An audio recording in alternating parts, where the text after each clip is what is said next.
le rapporteur général. Nous entamons la discussion générale. La parole est à Monsieur Alexandre Leroy de La République En Marche pour 5 minutes.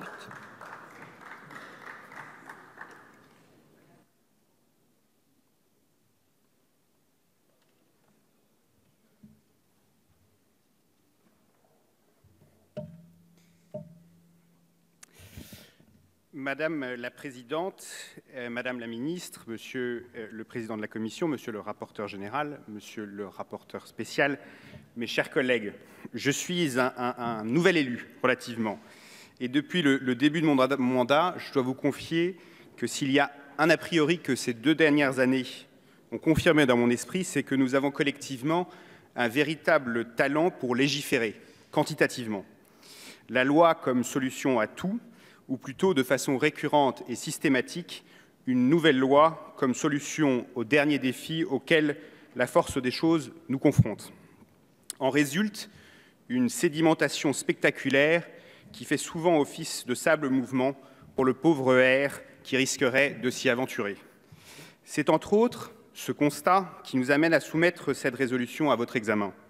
Une véritable amélioration du contrôle budgétaire, de l'évaluation, c'est la promesse d'une plus grande efficacité et d'un véritable toilettage budgétaire à même de solidifier ce sable sur lequel nous marchons tous les jours.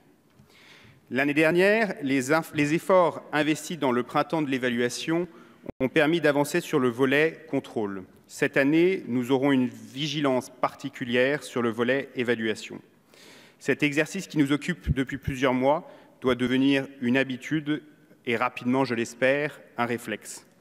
Il s'agit d'honorer avec responsabilité le 2e et le 3e versant constitutionnel de notre mandat, contrôler et évaluer les politiques publiques. Ce renforcement de notre mission de contrôle, c'est une étape vers le rétablissement de la confiance que nous sollicitons tous les jours de nos concitoyens. C'est de permettre à notre Chambre de devenir une véritable instance de contrôle exigeante et sincère pour enfin être conscient de nos forces et de nos faiblesses. À ce titre, la proposition aboutissant à ce que le printemps de l'évaluation devienne une revue annuelle des dépenses peut concourir à cet équilibre. Cette revue annuelle, c'est également l'occasion, trop rare selon moi, de s'affranchir des différents politiques qui nous rassemblent ici et qui s'expriment avec vigueur lors de la création de la loi pour travailler collectivement à l'amélioration de sa mise en œuvre. Sur ce plan, la recommandation de mieux associer l'opposition prend tout son sens, tout particulièrement dans notre commission présidée à juste titre par l'opposition. Je ne répéterai pas ce qu'a pu dire avec un bien plus grand talent et avec brio mon collègue Saint-Martin, mais j'aimerais me concentrer sur un axe précis, la révision des indicateurs de performance en concertation avec le Parlement. Cette exigence portée dans cette résolution contient une triple ambition. Pour le législateur, penser une mesure dans toutes ses dimensions, mais également dans le temps. Pour les administrations, se faciliter la tâche en calibrant des modus operandi analysables, révisables, quantifiables. Pour les citoyens, s'approprier le contrôle des finances publiques dont ils sont l'alpha et l'oméga. Disposer de ces indicateurs est indispensable pour la bonne conduite des politiques publiques. Comment diriger et contrôler une administration et suivre la performance sans critères d'évaluation? Demandons à notre rapporteur général Montagnard si un alpiniste peut escalader un pic sans point d'ancrage auquel attacher ses mousquetons. C'est la même chose avec un rapporteur spécial.